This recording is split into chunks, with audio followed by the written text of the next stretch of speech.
How can we nurture a sense of vocation for students who go into the workplace or into missions, who start a business or become partners in the family farm? During Pathways Week at Rosedale, we focused on those themes by listening to the stories of guest speakers who described how God led them to do what they're doing. Pathways developed out of our growing conviction that we should be more deliberate about helping students to consider what God's call might look like in their lives.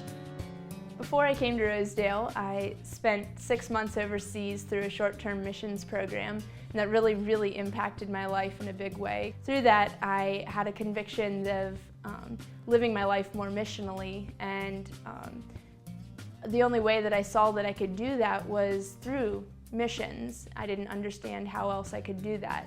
So I came home and was feeling a lot of dissatisfaction because I didn't know that I was being called to long-term missions necessarily, but I didn't know how I could still live God's purpose out in my life otherwise. The Pathways speakers really showed me different ways that people in America are living out their lives, following God's calling on their life through their vocation, and that is through their job and the way they live their lives.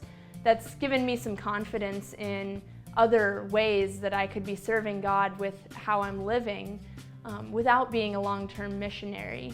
And right now that's being a student and doing my schoolwork for God's glory. That's His calling on my life and where He's called me to right now. And later on, that'll mean being a dairy farmer's wife and living my life there and working for God's glory there.